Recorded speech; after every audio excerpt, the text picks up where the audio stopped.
Kehidupan seringkali memberikan tantangan yang berat dan tak terduga.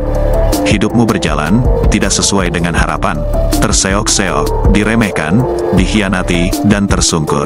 Mentalmu patah, emosimu rusak, kakimu mulai lelah, dan tanganmu sudah sulit untuk bergerak. Ingatlah, semua rintangan itu memang dikhususkan buat kamu. Maka kamu tidak akan pernah bisa lari darinya. Jangan pernah meremehkan kekuatan yang ada dalam dirimu. Sebuah kekuatan tak akan pernah teruji tanpa adanya rintangan. Hadapi setiap rintangan dengan semangat kebaikan. Maafkan, walaupun kamu mampu membalasnya. Tetaplah sejuk di situasi yang membara. Tetaplah tenang di tengah pusaran badai kehidupan. Dan tetaplah tersenyum, meski pil pahit yang kamu telan. Percayalah, kamu mampu melewatinya. Karena, dirimu adalah manusia tangguh tersebut. Kekuatan mental merupakan cara seseorang untuk berjuang melawan atau mengatasi rasa negatifnya. Kekuatan mental sangat dibutuhkan untuk mencapai tujuan yang telah direncanakan. Pada seseorang yang menginginkan kesuksesan dalam hal apapun, tentu saja salah satunya dengan memiliki mental yang kuat, dalam artian tidak gampang untuk dijatuhkan dan dikalahkan. Apalagi pada zaman sekarang ini, di mana serangan-serangan yang targetnya menghancurkan mental sangat marak sekali. Dari pembulian, menghujat, mencemooh, ataupun sengaja menjatuhkan mental dengan berbagai cara. Semakin maju zaman maka semakin banyak juga cara-cara yang ditempuh untuk mencapai keinginannya. Walaupun itu menghancurkan sesamanya, sungguh amat miris. Siapapun harus mempunyai kekuatan mental yang hebat, apalagi bagi seorang pilihan seperti SP. Seorang sosok pilihan seperti SP tentu memiliki kriteria-kriteria khusus. Berbeda dengan orang biasa, salah satunya kekuatan fisik dan mental. Mental yang kuat sekuat baja, mental yang sudah terlatih karena telah melewati berbagai ujian yang tidak mudah bahkan amat sulit. Di samping mental sekuat baja, fisiknya juga sangat terlatih. Sehingga fisik dan mentalnya adalah kesatuan yang kuat dan solid untuk menghadapi situasi apapun. Tentu saja semua atas ridho dari Robnya. Seorang SP memiliki kekuatan mental yang sulit untuk dihancurkan, walaupun seringkali banyak menerima berbagai serangan terhadap mental dan jiwanya. Walaupun SP sendiri adalah juga manusia biasa, tetapi sosoknya memang pilihan. Jadi kekuatan mental inilah yang membuatnya selalu berhasil atas apa yang telah menjadi targetnya. Walaupun memang sesekali ada kegagalan, tetapi wajar saja karena semua butuh proses yang terus-menerus harus dilewati. Mental yang kuat adalah bekal untuk menjalani kehidupan bila ingin sukses dan berhasil. Tidak saja bagi SP, tetapi siapapun yang menginginkan tujuannya tercapai dan sukses, maka harus memiliki mental sekuat baja dan tidak rapuh. Mari kuatkan mental kita, karena mental yang kuat maka menjadi mental yang sehat. Mental yang sehat sudah pasti sangat mendukung untuk berjuang mencapai sesuatu yang gemilang. Bila mental kuat, sehat, maka fisik juga mengikuti. Dan jadilah manusia yang berkualitas karenanya. Inilah modal untuk menghadapi era modern sekarang ini bila tidak ingin terlindas zaman. Mari jadilah manusia yang berkualitas yang bermental baja, tidak mudah menyerah dan putus asa dalam menjalani kehidupan ini. Semoga kita semua selalu mendapat apa yang sudah menjadi target kita. Sangat beralasan jika manusia tidak dapat mengetahui, apalagi menemukan sosok Satrio Piningit yang sebenarnya. Sebab manusia hanya menggunakan waktu nyata. Meskipun Satrio Piningit hidup di zaman kita di zaman modern ini, berada di sekitar kita, menggunakan semua kecanggihan teknologi yang kita gunakan, dan juga menggunakan waktu nyata sebagaimana yang kita gunakan. Akan tetapi jika dia sudah merasakan ada manusia yang telah sampai pada tingkatan meraba-raba dirinya, atau belum mengetahui apalagi menemukan, maka dengan sekejap dia masuk ke dalam dimensi waktu gaib.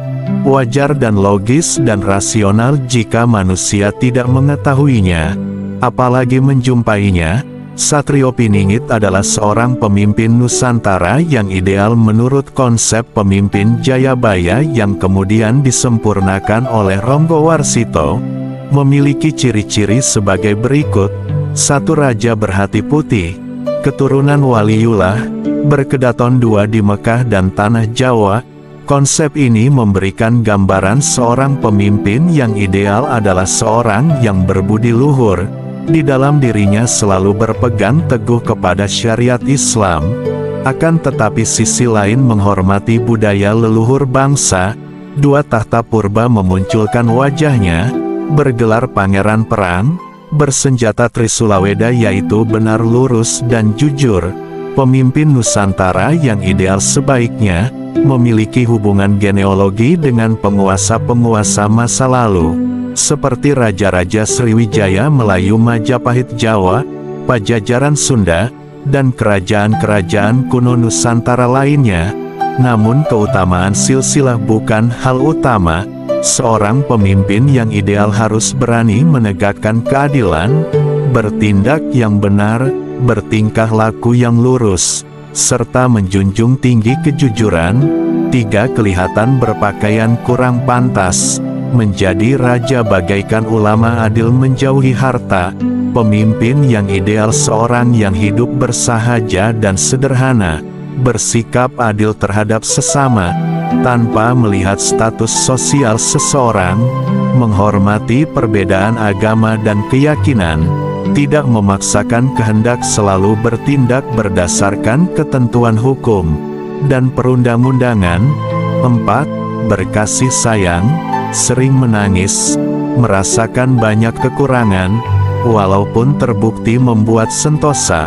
Pemimpin ideal bukan mencari ketenangan atau jabatan. Kekuasaan baginya adalah tidak merasa paling berjasa dan rendah hati.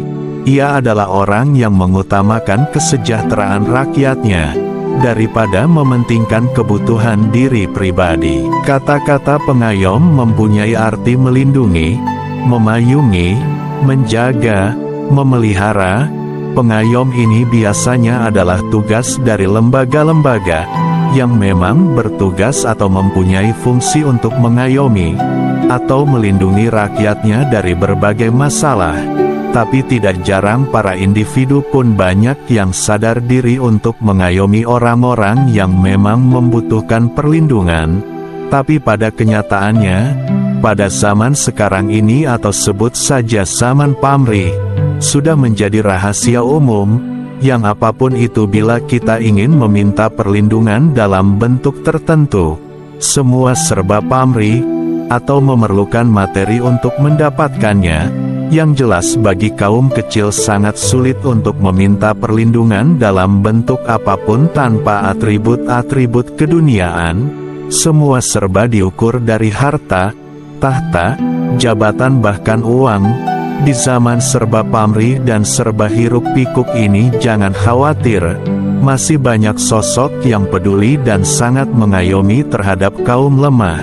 Salah satunya yaitu Sang SP. Ia tampil sebagai sosok pelindung dan pengayom bagi masyarakat kecil yang tanpa pamrih dan iming-iming keduniaan.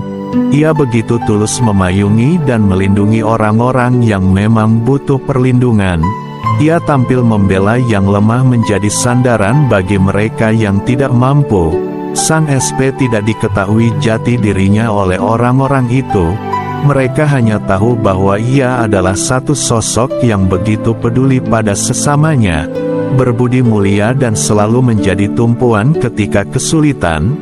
Oleh karena hal itulah terkadang juga ia dimanfaatkan oleh orang yang tidak baik dan hanya mengambil keuntungan dari sosoknya. Sang SP akan cepat bergerak bila ia menemukan atau mendengar permasalahan yang terjadi. Ia bergerak tanpa aba-aba langsung kepada inti permasalahan, dan sudah banyak orang-orang yang terbantu olehnya. Tentu saja semua itu ia lakukan dengan sukarela dan ikhlas. sehingga sosoknya dikenal oleh orang-orang sebagai pengayom yang tulus dan disegani. Tampilnya Sang SP sebagai pengayom, maka ia dikenal oleh orang-orang di sekitarnya, atau yang pernah ia bantu. Karenanya kemanapun ia melangkah, ia akan selalu disambut orang-orang dengan penuh simpati. Makna dari uraian di atas, mari kita sama-sama jadi pengayom dan pelindung bagi orang-orang yang memerlukan, terlebih pada orang-orang yang terdekat dengan kita. Jadilah sandaran kedua, karena sandaran yang pertama kita hanya pada Sang Pencipta. Jadilah sandaran yang nyaman bagi orang-orang lemah. Jadilah pengayom yang tanpa pamrih dan ikhlas.